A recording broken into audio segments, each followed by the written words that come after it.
entertainment premise license renewal application for Rhinos at 7684 West Appleton. Okay, Karen Miller. Hello. You're next here. I have to stand up and stretch for a minute.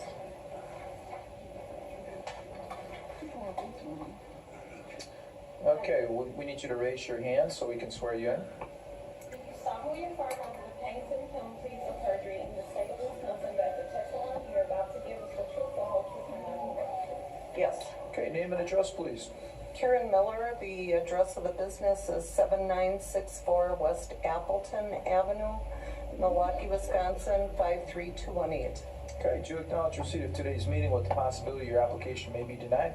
Yes. Ms. Salella, any holds? No holds. Sergeant Rating, or Officer Melbeck. On 10/13/2016 at 12:26 a.m., officers were dispatched to Rhinos Tavern at 7964 West Appleton Avenue for a shooting. The victim was located inside with a gunshot wound to his stomach. The investigation revealed the suspect was a tavern security guard who was not on scene when the officers arrived.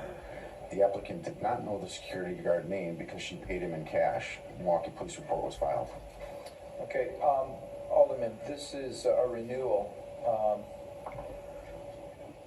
It's here because of this item on the police report? Yes. Okay, ma'am, tell us about the incident on the police report. Well, apparently, I'll start with the security guard. Last year, another tavern in the neighborhood had closed down, and so we started picking up extra people from that tavern coming into our business, and it proved to become a problem. And as the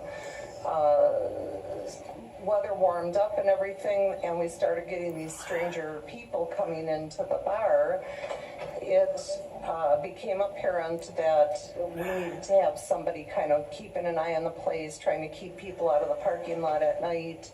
A lot of this is a direct result of the smoking ban, which, you know, people go outside to have their cigarettes.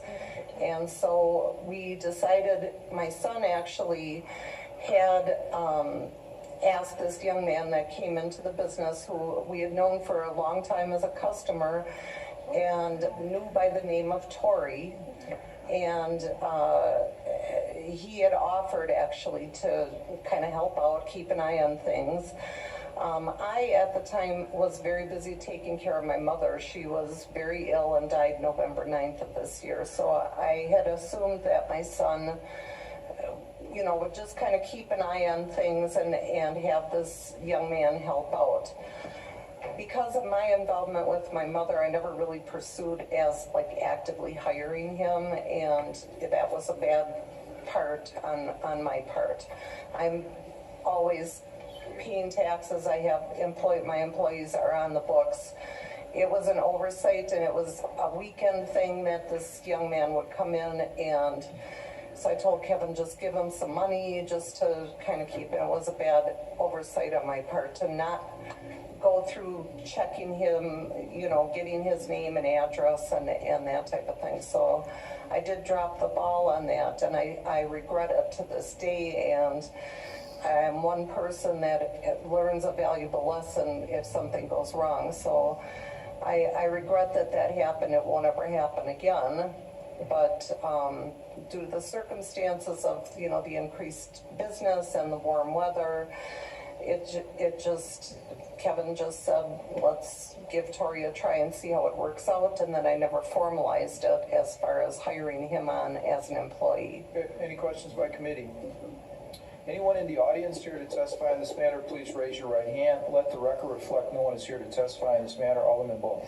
Mr. Chairman, this certainly is a bizarre situation, and I think that it in some ways, whether there were valid reasons or not behind the personal situation here of Ms. Miller, shows that there's been some lax management at the location. You just similarly don't hire an individual that you only know by first name, and that's only going to come back to bite you.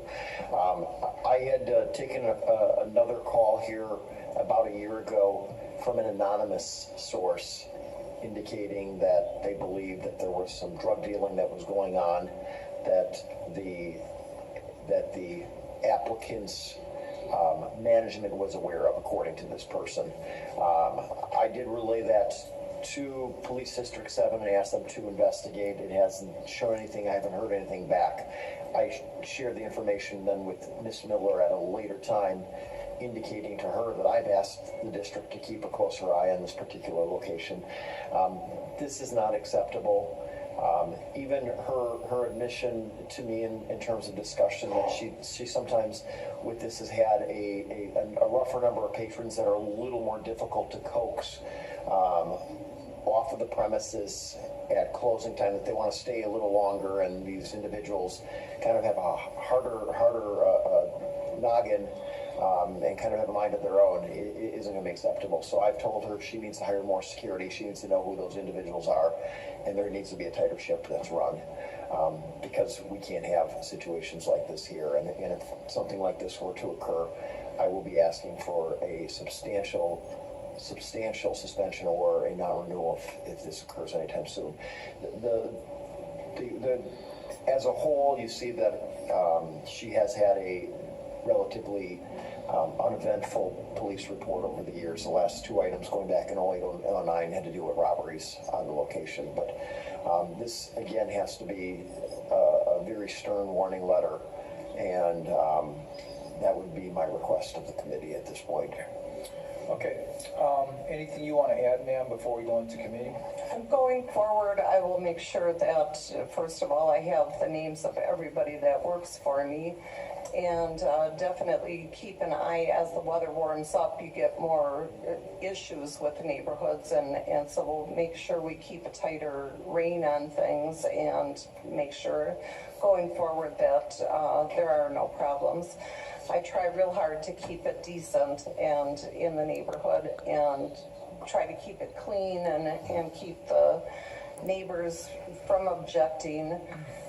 There are things that can't be controlled that are outside of my abilities, but I try very hard to keep the things I can control under control. Well, the thing that weighs in your favor is that your record, as Alderman Bowe put it, was very uneventful. Uneventful in your context is very good. So I'm going to be supporting a warning letter motion, given your uneventful history. We're in committee. Alderman Perez would move a warning letter. There being one abstention. Motion carries on a four aye votes to one abstention. Okay, good luck. Thank you. Okay, next item in the 9th District is Michael Watinsky, agent for Family Dollar Stores of Wisconsin, Inc., food dealer, retail, license renewal application with change of agent for Family Dollar Store at 6000 West Silver Spring Drive. After this item, we're going to take up Laquat Massoud again. Okay, have a seat, Counselor.